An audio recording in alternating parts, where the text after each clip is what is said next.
So I am slowly building my collection of navy ships. I know it is a expensive hobby because these things are quite expensive, and I love to have a very specific build on these ships. I like to take advantage of their fantastic tank. So this is my new toy, the Megathron Navy. So each navy that I will build will have a specific purpose. The Tempest Navy is fantastic against railguns. It is fantastic to be used against ships that use drones. Overall, it is very good against ships that can't do much to shields.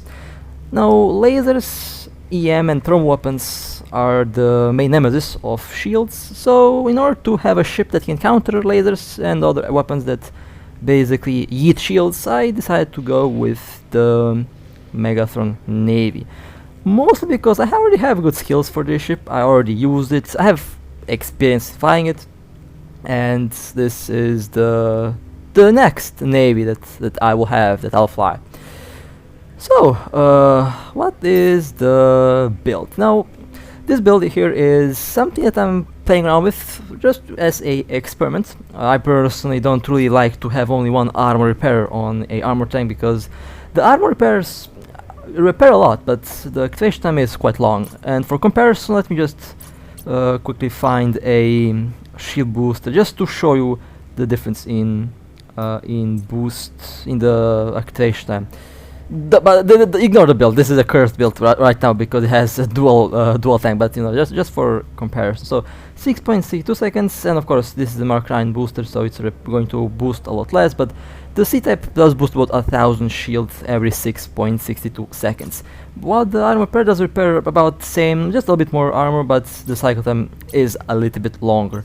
So that would be the main difference between the armor repair and the shield booster. And of course the shield booster does use a bit more energy, a bit more capacitor.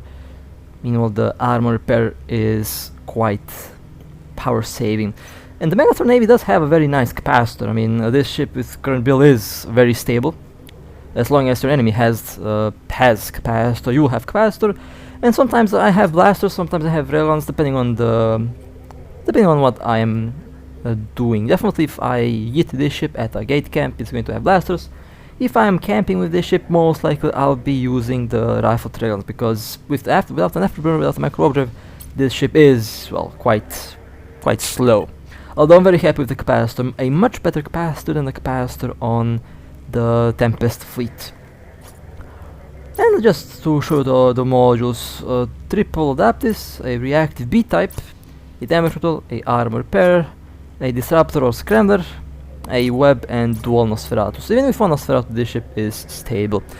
Now, I did have an nanocore for Megathron from the past. I decided to use the same nanocore for this ship as well, and I went with extra armor. Although you can pick between damage and inertia modifier. I went with armor because this thing is kind of meant to be a brick, and as you guys know me, I like tanky ships, so the Megathron Navy will have that. We'll have that. Then of course. Now, as for the rigs, I kind of went overboard with the integrations on this thing, to be honest. My goal was to make something very tanky, but at the same time I kind of wanted to kind of save some ESC, and surprisingly, I did manage to get some very good stats out of this thing, while not really buying very expensive, well, I say not very expensive. Integrations are expensive, but definitely cheaper integrations than I have on the Tempest fleet. Although the effectiveness is 80% of these integrations. These are the 2P80. And as you can see, 77, 85, 80, and 83% resistance. Now let me undock and let me show you the active stats of this brick. And this is a brick, by the way, literally a floating brick. Now let me just quickly also repair my armor since I'm already at it. So let's take a look at the tank. 768,000 hit points, 92, 94, 93, and 93%. Very similar stats and very similar very similar stats to the Tempest fleet, although the Tempest fleet has these stats on the shield. This thing has the same, almost same stats on the armor. The B type does help a lot. This is the B type that I used to have on my Revelation. Very nice. Well, it's not actually that expensive, like 600 million, but I also have some X types that I want to try out at one point, so that's going to be fun. And with the damage control active, the tank is Jesus Christ, 3.6 million hit points, 98, 99, 98, and 99%.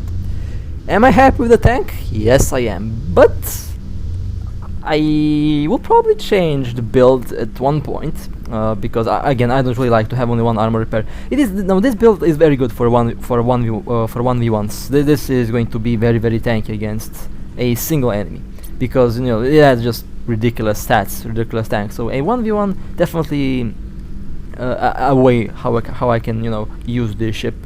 But against multiple enemies, it can still tank a lot of damage, but the armor repair might not be able to repair a lot of damage, so you will eventually go down. So I have to also figure that problem out. So most likely we'll be changing either the rigs or maybe the low slots to have something more, I would say, something with maybe a bit more armor repairs. We will see what I'll do with that.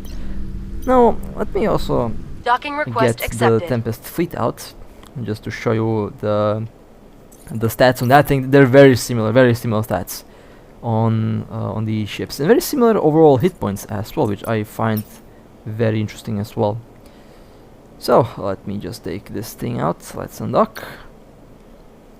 Overall, I'm very happy with the navies. They're very fun ships, honestly. Undocking. They literally feel like the Marauders from EVE Online. That's the feeling that they give me from flying them. They're just bricks, very tanky bricks. Okay, let's take a look at the stats on the Tempest fleet.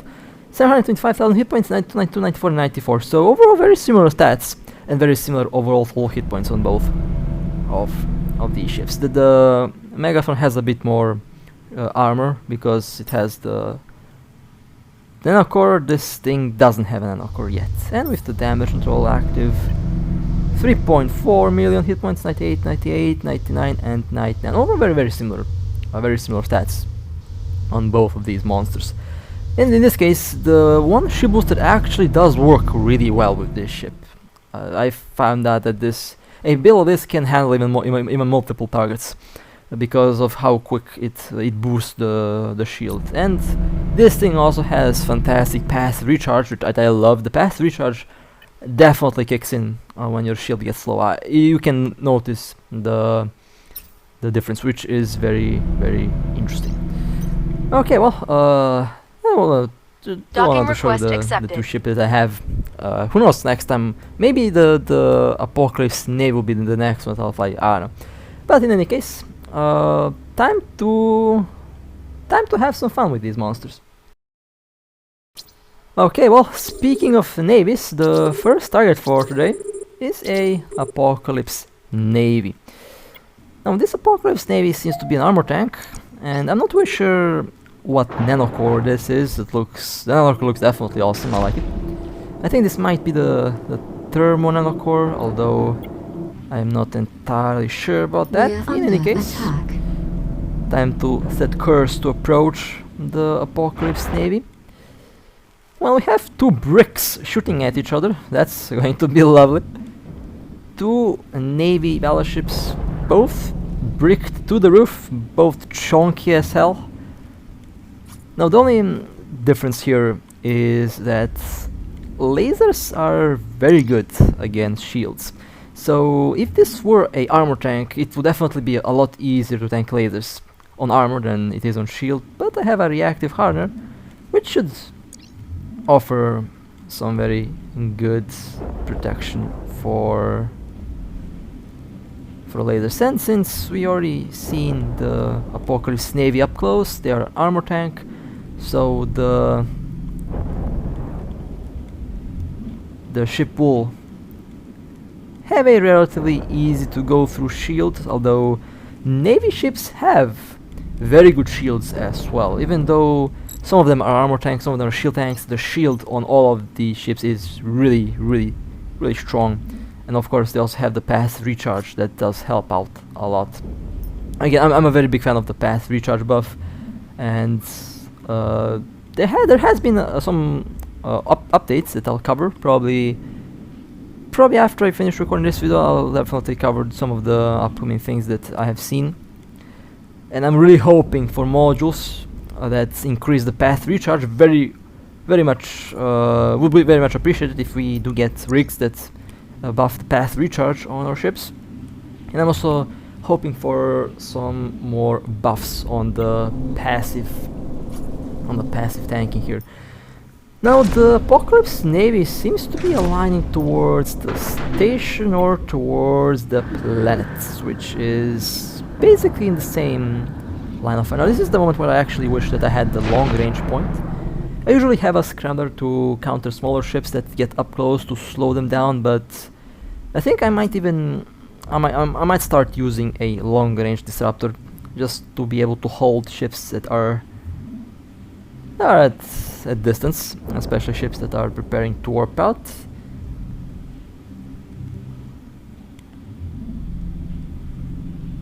Now usually I keep my booster off until like 50% shield or something. Usually that's the tactic that I have with the Tempest fleet, although I sometimes forget that the booster is online and it just you know, sucks battery like that. But this ship does definitely have some capacity. The only thing that I don't like about the Tempest fleet is its capacitor. The capacitor on the Megathron Navy is fantastic. That thing has a fantastic capacitor. When you compare the stats of the Tempest fleet and the Megathron Navy, the capacitor on the Megathron Navy is much better than the capacitor on the Tempest fleet. So the thing that is kind of hard to do on the Tempest Navy is to make the capacitor last for a very long time. On the Megathron, that's not really difficult.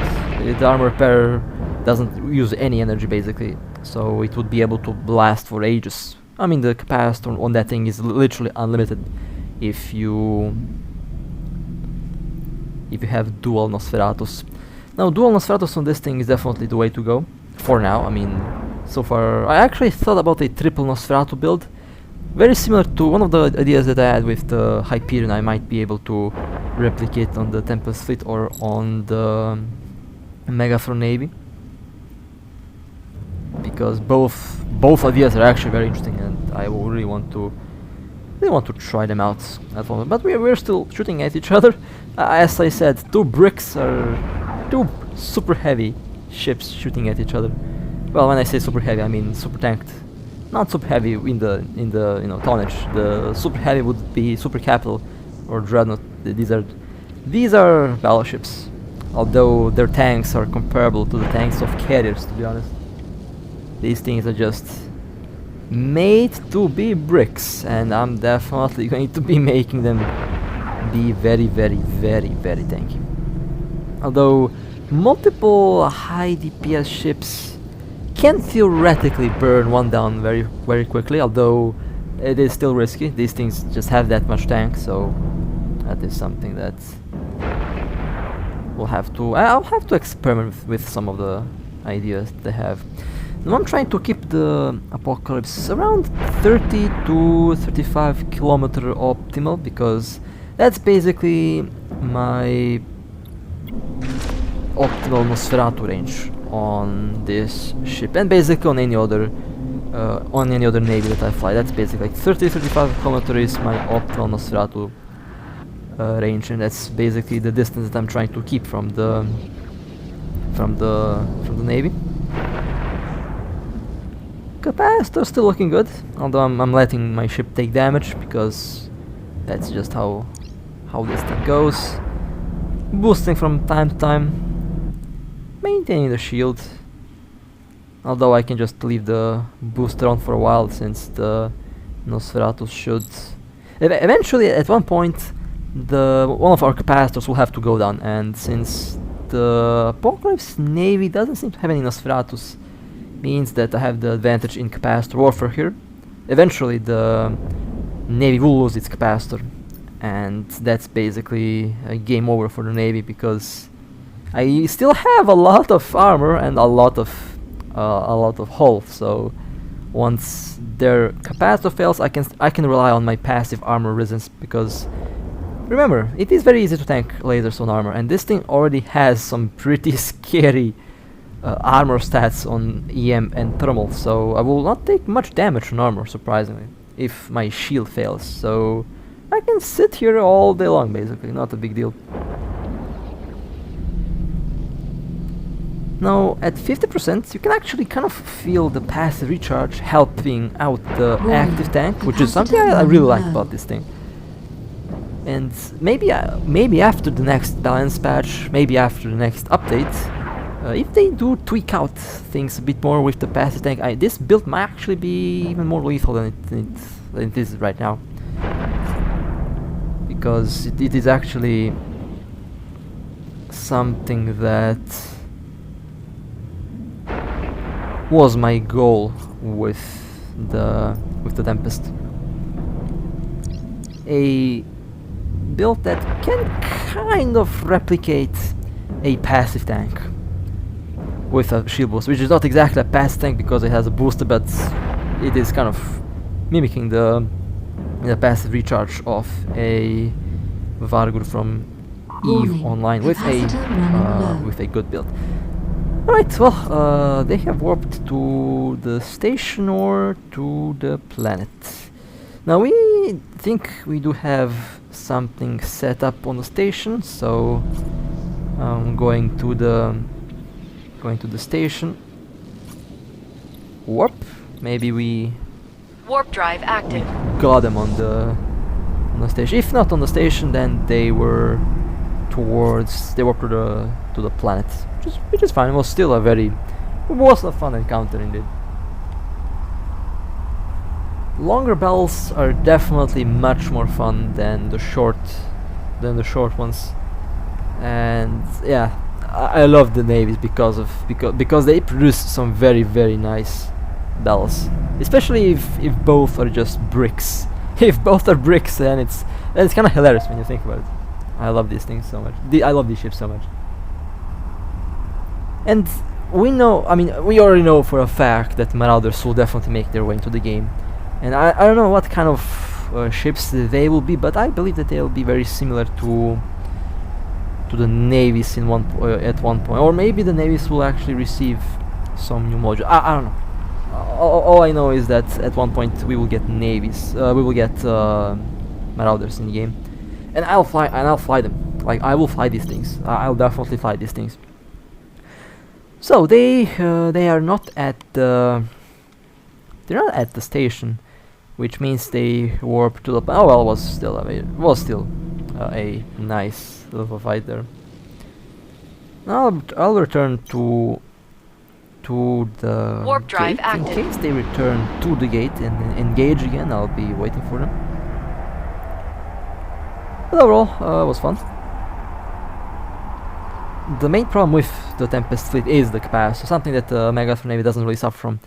And I also thought about using the Megathron Navy as a shield tank, but I already have the thermocirculation implant, so I really want to take advantage of the thermocirculation implant for the extra 20% armor resistance, which does help a lot, to be honest. I mean, it's like running a extra adaptive hardener. It's like a passive hardener for all damage types on the Megathron with the thermocirculation implant, and I use that implant primarily for tanking. That implant is primarily used for tanking. The DPS is just a byproduct of activating the implant when the tank isn't needed. But overall, I might be. I mean, I don't know if they will release a implant that is the thermocirculation implant, but for shields. That will be fun. For now, we don't really have that. No other implant is like the thermocirculation implant in terms of the tank.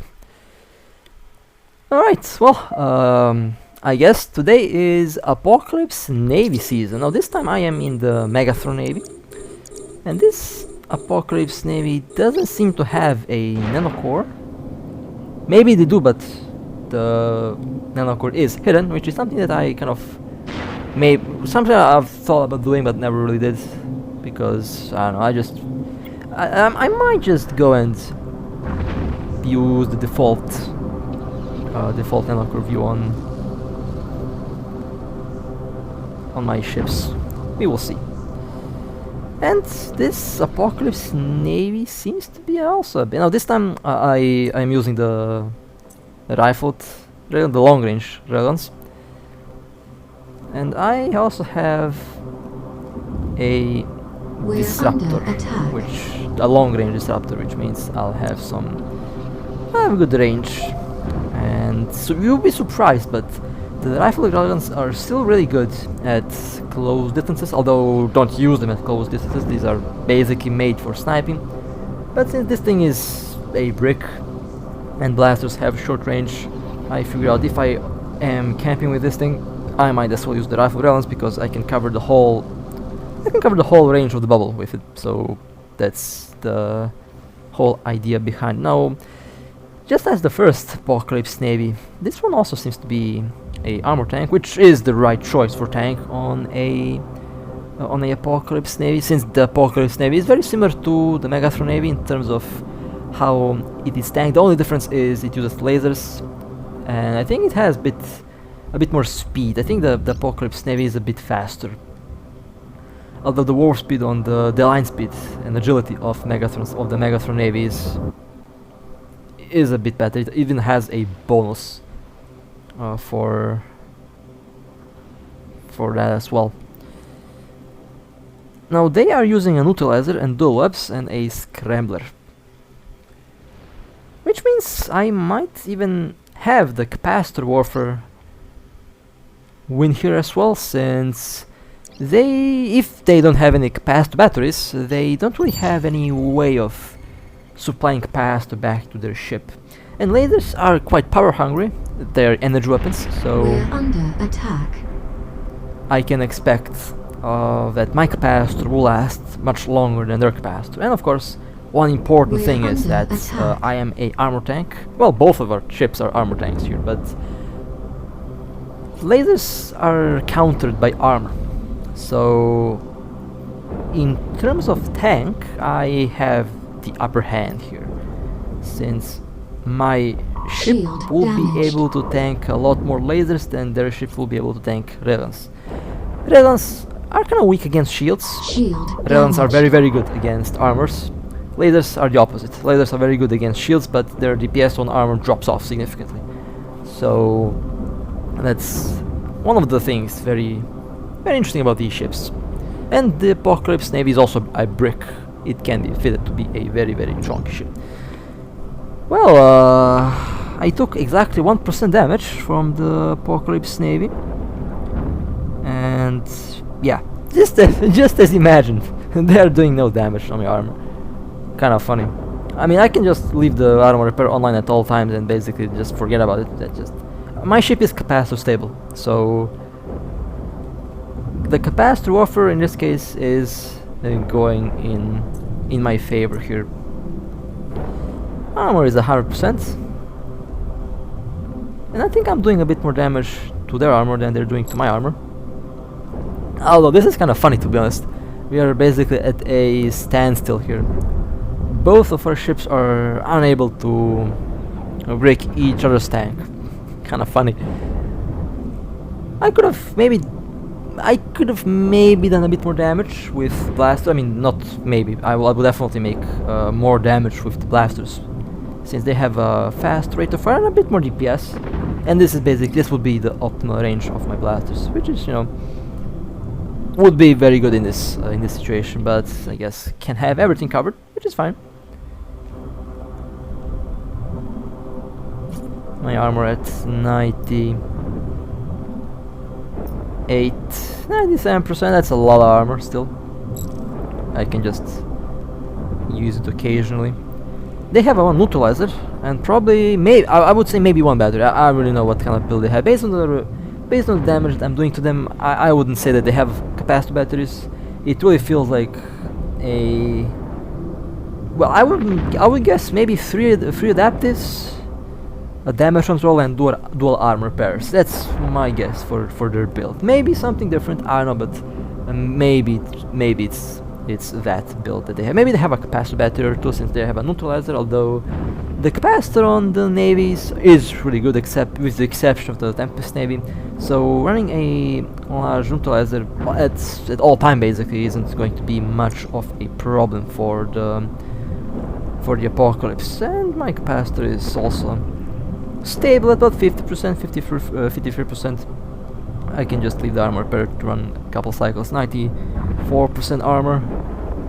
Although when you look at the overview there, it kind of looks like more than 5%, but it's very little damage. I mean, I'm taking very little damage from the Apocalypse, and it's still going in my favor here, since the Nosferatus will keep resupplying my capacitor until the Apocalypse loses capacitor, and well, then I would still have the upper hand, because passively I can tank lasers a lot, since it is an armor tank that I'm having. Meanwhile, their tank against railguns will be maybe struggling a little bit against kinetic, and thermal and kinetic, I think, is what these weapons are doing here.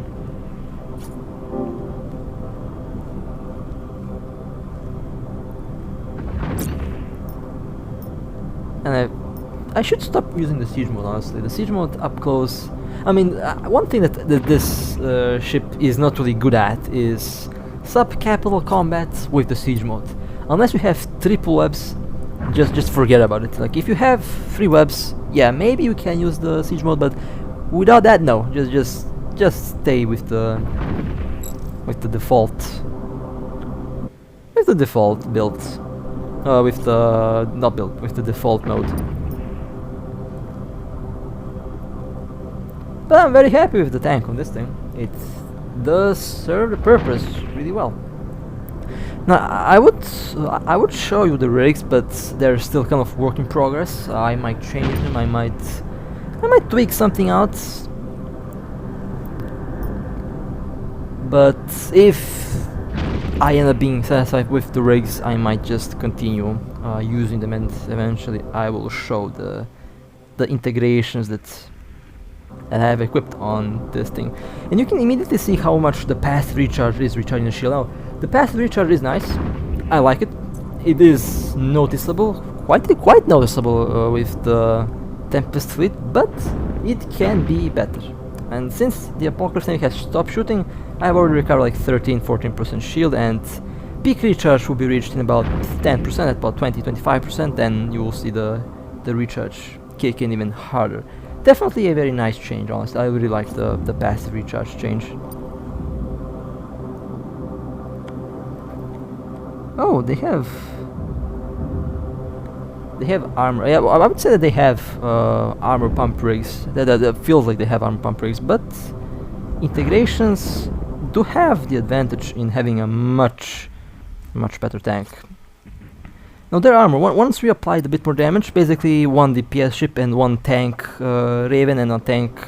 2 of our ships are tanks, 1 is DPS, and as you can see, the armor of the Navy is starting to take heavy damage. So at first I thought that they might, I mean the first Apocalypse Navy might have integrations. This Apocalypse Navy is, well, they told us in local that they have 2 armor pumps. So not a integrated Apocalypse Navy, which is noticeable based on the amount of damage that they're taking. That's still a tanky ship though. The navies are still bricks. I love the tank on these ships. It is fantastic. In a lot of cases, high DPS is going to fail against a heavily tanked ship. In that aspect, the trunk is going to win for sure. That's just how it goes. From my personal experience, if I am in a DPS and I'm fighting a trunk, good chance that I'm going to lose.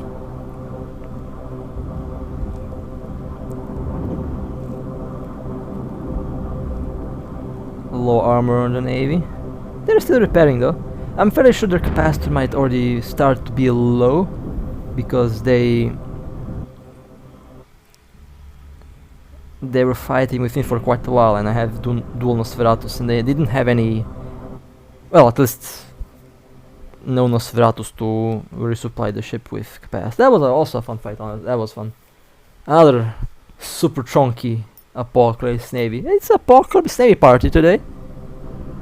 I don't know, I might just start whipping out a glass Dreadnoughts and just laugh at tanks with that thing. That thing has, when I scale back, if I scale back to the Revelation, it will have about 50-60,000 DPS. Will be quite impressive with the idea that I have in mind. Now, we are getting jumped for one. That would be the third time for today. Okay. Now that Garmor might be a very tasty target. Yeah, that Garmor is going to be a very tasty target. Now I'm not really sure what build the rocks do have. And we have 3 ships, but 6 neutrals in local. Now, I've had super capitals thrown at me in the past. I have a very good feeling that there's a super capital lurking in the shadows here as well. I'll stay here though, I'll wait. I'll see what will happen. Okay, so the rocks seem to have a glass DPS build. Okay, and they're using the high power cooling plant because you can see the little icon of the armor piercer, which did have an effect for like 5 seconds, then the effect passed away. Well, for now, the effect will definitely come back to life. Now there is like 6 of, yeah, there's 6 of them in local. 3 are with me here. I wonder where the other 3. There's at least like there's one. I can smell a Nyx just waiting for me to shoot. Kind of funny, because wouldn't be the first time that a super capital said hi to this gate. And this is what I was talking about on the start of the video. One armor repair is literally all I need against a single ship. Against multiple ships, a dual armor repair build will definitely be much better. So I guess in the end I really can have everything with one ship, and I guess that's fine, since can't really have one single build counter everything, I guess. But a dual armor repair build will definitely be much better performing here. I could technically sacrifice one of my adaptives for a second armor repair, and that I think that would be able to easily tank all that. I mean, with one armor repair I'm holding out really good. With a second armor repair and with my current capacitor, I would probably be able to last like twice as long. So this is basically what I was talking about at the start of the video with 1 or 2 armor pairs. I usually like to fly my battleships with dual armor pairs. Dual armor pairs is basically like the bare minimum that I have for an active tank on my battleships. For most of my battleships, I have some of them had 4. Some of them have 4 armor pairs. Had the Hyperion with Burning Knight and Loco. That thing was insane. If there is one ship that's just stupid, that was the Hyperion. That thing was. That ship was made when I was starting to chunk up a lot of my ships. One of the first, I think, super chunks that I built. And I think that today it might be the best active tank that I've had. And well, a little bit later, guess what do we have again? Another Apocalypse Navy. I told you, Apocalypse Navy party today. But I love it. No complaints from me. These things offer very nice fights. Usually. Now, I say usually, sometimes they're kinda glass, or PvE, or AFK, depends. I haven't. When was the last time I destroyed an A? I kind of forgot. No, it hasn't been that long, but I have to check my combat log to see. So, round 3, I guess, or round 2. I don't know. I don't know how many times I've fought navies today. A lot, a lot for sure. Now, one thing with the cannons are really good. The cannons are equally as good against shield and armor, although I would say cannons might be a little bit better on armor than they are on shields. Although it really depends on your enemy and depends on the targets and depends on their build. But from my personal experience, I noticed how my cannons usually tear armors faster than they tear hulls, than they tear shields. So that is one interesting thing that I noticed. Although depending on the implant, depending on the overall ship, nanocore, things like that, might be better for shield, might be better for armor. It really depends on the stats that you have. Some nanocores give you bonus on explosive, some give you bonus on thermal. Thermal kind of hates everyone equally, although thermal is really good for, I would say thermal is better for shields, since armor has very high EM and thermal, and then lower explosive and kinetic damage. Although this depends from ship to ship. Some ships have kind of a balanced out value on thermal and kinetic. Some have thermal and explosive, some explosive and kinetic. It truly depends from ship to ship. Well, I'm approaching the navy slowly, using the booster occasionally. They have no neutralizer, well, this time they have no neutralizer, no Nosferatu. I would assume they might have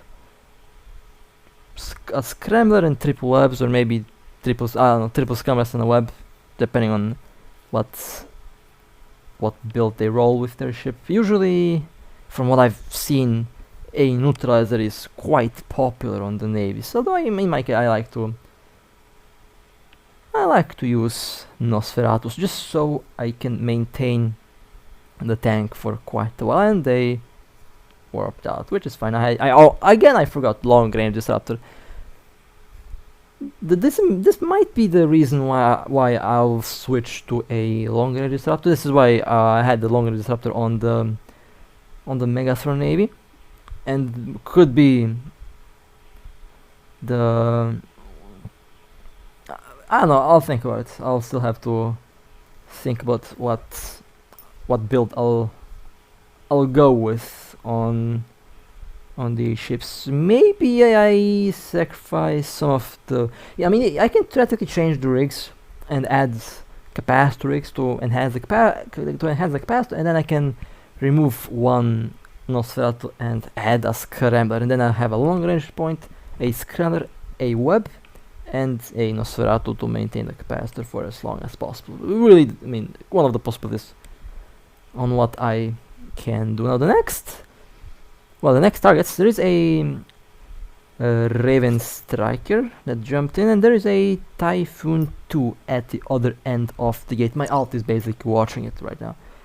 Now the Raven Striker has jumped in. They have a Death Vision, of course, so in this case, if I had maybe 4 scramblers, I might be able to hold it, because they have a Death Vision record for stabs. So kind of pointless to even attempt to scramble that ship. I'll just open fire immediately and approach. Now, based on the damage that they're taking, and based on how much damage they're taking, I wouldn't really say that they have maxed out skills for battleships, because that Raven took a lot of damage on the shield. Usually a Raven Striker is one of the tankiest strikers that I know of, but this striker did take some heavy hits from a couple cycles of my autocannons, so I don't know, didn't seem to be nearly as tanky as some of the previous ships that we've seen today. So most likely a glass DPS build with a Death Wish Anchor for stabs, and most likely using triple warp corrupt Matrix. So yeah, I'm not even going to attempt to use a scrunner on that because it's just pointless to do that. Although the typhoon didn't jump, which is kind of interesting. I expected them to jump, they didn't. Not really sure what's happening here.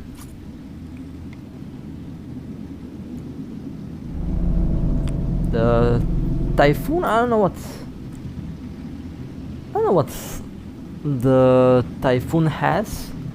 I know that both of these ships have torpedoes, that's the only thing that I know. But I don't know the Typhoon's exact build. I know the Raven Striker's build now, but the Typhoon is kind of unknown. Okay, they returned. The Typhoon 2 is still on the gate at the other side. Let me lock this thing. As you can see, this is the Death Wish Nanocore. You can see the distinct markings of a Death Wish Nanocore. Actually, hold a second, is this a Death Wish Nanocore? I don't know, it looks like one. It has the same pattern. And let me show you if these are the... Yeah, this is the Death Wish Nanocore for sure. The pattern looks like it. Well, based on the damage that Raven is taking, yeah, that's definitely not a tank Raven Striker. Definitely not the tank Raven Striker. 100% a glass build. Well, they took some heavy damage during a couple seconds from our ships, and seems like the Typhoon is still on the gate as well. Interesting. Well, the Typhoon didn't jump, unfortunately. Well, at least not yet. Maybe there is something more in store for us, I don't know. But the Typhoon did not jump as of now.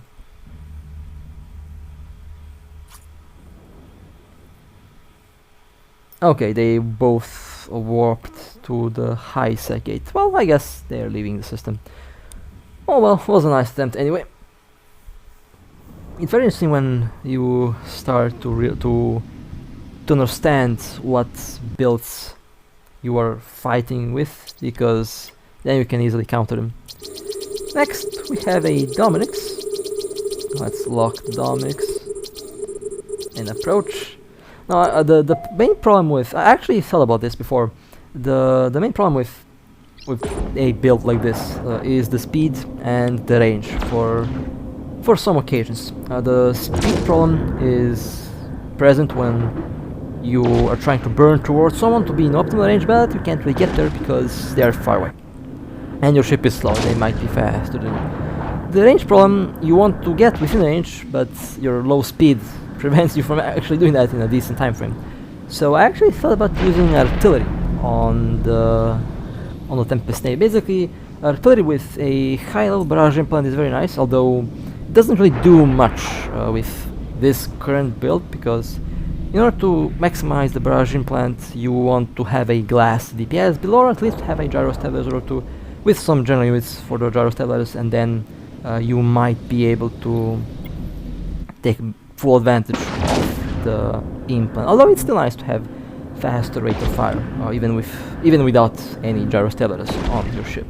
So I will have to check out the idea with using artillery on the Tempest Navy, and basically with artillery I can cover about 100 kilometer range, and it's not going to be a problem to hit anything basically, as long as they are within the 100 kilometer distance that I have range with the artillery.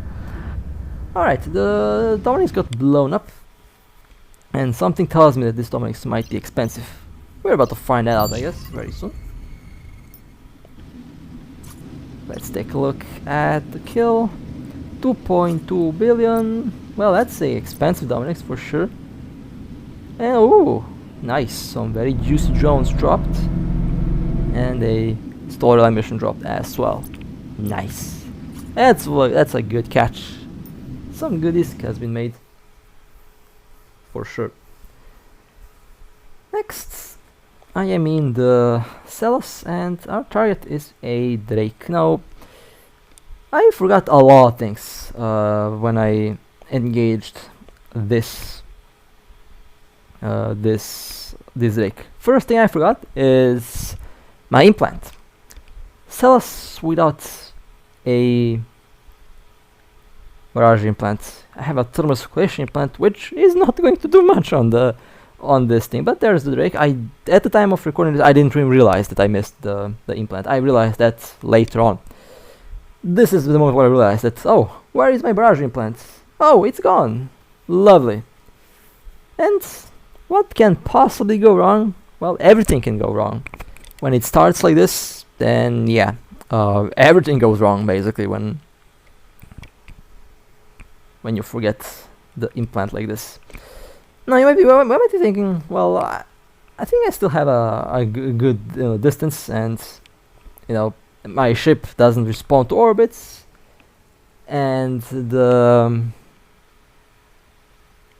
NPC ships decide to shoot at me as well. So I'm basically under fire from Drake. I am also under fire from all of the storyline ships, which is exactly what I was talking about. What can possibly go wrong? Well, everything. Although it is fair until I'm low hull, depending on how the battle goes. The Drake lost shield. I also lost shield. The Drake is taking some armor damage. I'm also taking armor damage. Maybe the thermal circulation implant is helping a little bit out here because armor and thermal circulation enhances the armor. So Drake is in hull. I'm also almost in hull. Preparing to warp. That I should be able to withstand a bit more hits, I guess. 76% hull. Drake is also 40% hull. 49% hull. And something funny that happened that I didn't notice up until making this video. The Drake warped out at the same time I warped out. The Drake is stabbed. They have stabs. And I didn't realize that at the time. But that was fun. If I didn't forget my barrage implant, the Drake would have been dead, because my rate of fire and DPS with the barrage implant on this thing is quite scary. Yep, that's the thermal circulation implant. Lovely. This is a fail. If something is a fail, it's this. Now I changed the implant, and now I'm going back. The Drake is also back. I have repaired the ship. I double checked everything this time, so that nothing surprises me. I mean, things can still go wrong, by the way. Don't get me wrong.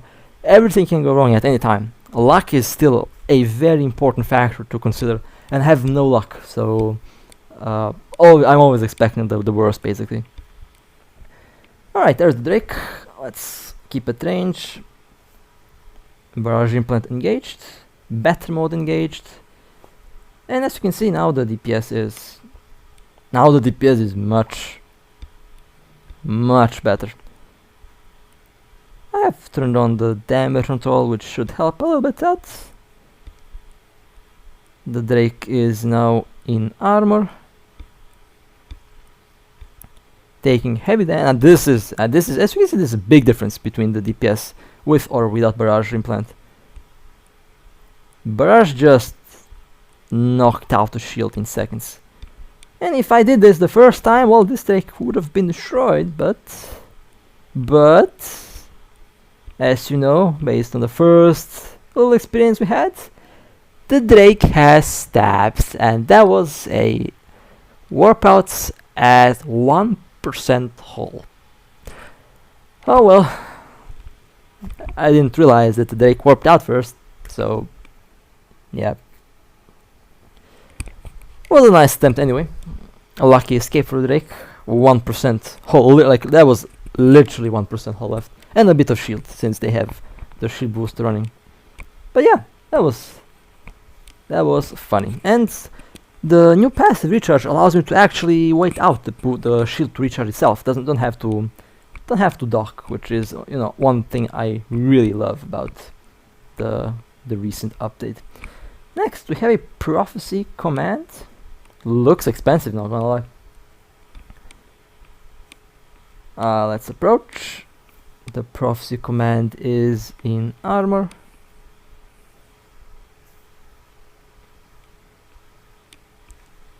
prophecy command is now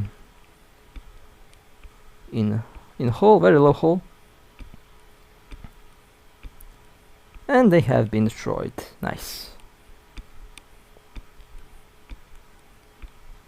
Okay, let me park my ship here, and then let's see what we can do next. Well, of course I have to show you the kill. That's a important thing to do.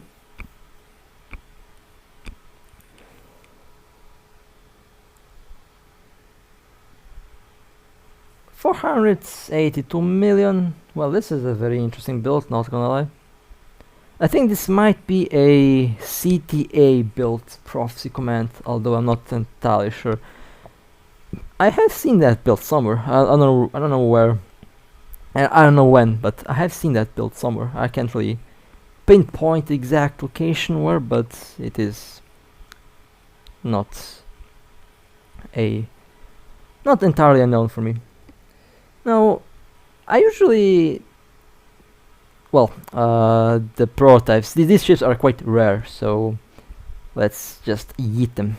A destroy prototype. Now, the new update, well, I say new update, they have, I'll have to go and check out the patch, not the patch notes, but they have released something new on their official site, not the Chinese site, but our international one, where about some of the changes. And there is, I think I've seen something about young ships, so I'll have to go and double check that. But maybe very soon we'll be able to see and fly young ships, especially since the next region is going to be, well, it seems like it is going to be very similar to the abyssal space. I don't know what they'll do with the drone region. It seems like every new drone region will have its own thing, and I kind of find that interesting, to be honest. And the needles will be required to enter filaments and stuff like that. So I don't know what they're prepared for us, but the next update is definitely hype. The next update is definitely hype. Maybe it's time to stock up on those destroyers, and maybe it's time to stock up on frigates, and maybe it's time to stock up on a bunch of ships, because I have a good feeling that they're going to be needed very, very soon, and their price might skyrocket. So I don't know. Just saying, might be a smart idea to buy some ships. And let's do something funny. I have I haven't used this ship in ages. This is the bot Mauler with a large capacity battery, but I use this ship against smaller ships, low-tier ships. Don't have to use the cells for a Vexor modified, I guess. I can just use this thing, which is funny. And there is the Vexor. Let's approach. This thing is, by the way, ridiculously tanky. I love the Mauler. The Mauler is just a fantastic ship in general. It's hilarious how good this thing is. I wish that we had a Mauler 2, a tier 10 Mauler. That would be hilarious. I would fly that thing. Unironically, I would be flying that thing. Vexor lost. Of course, everything goes after me again. I love when all the ships start shooting at me. Happens all the time. That's the Algost will be destroyed next, since it has a scrambler on me. Vexor is boosting shield and armor. Oh, that's lovely. That's lovely. Vexor in hull. Very low hull. Vexor destroyed. Let me destroy this ship that's keeping me pointed.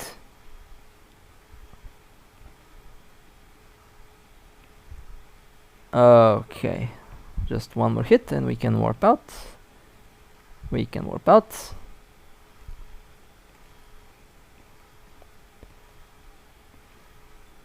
Yeah, definitely wish we had a Mauler 2, like a tier 10 version of this ship. I would fly it. I would literally fly that thing. It would be hilarious to fly the Mauler as a tier 10. Although this thing also is really good by default, honestly. The Mauler is the tankiest tier 6 cruiser in the game, and a very good alpha ship as well. Although I use the Mauler for something else, but it is still a very good ship. Okay, let's take a look at the kill. 56 million. Actually, it wasn't boosting, it wasn't repairing armor. Okay, guess I was wrong with that. That was a nice kill as well. Alright, well, that will be it for today. That was a very nice little run. I had a lot of fun and had lots of good fights too, for sure. But with that being said, hope you guys enjoyed. If you want to support me, feel free to like and subscribe. And with that being said, stay safe, fly safe, and as always, I'll see you next time.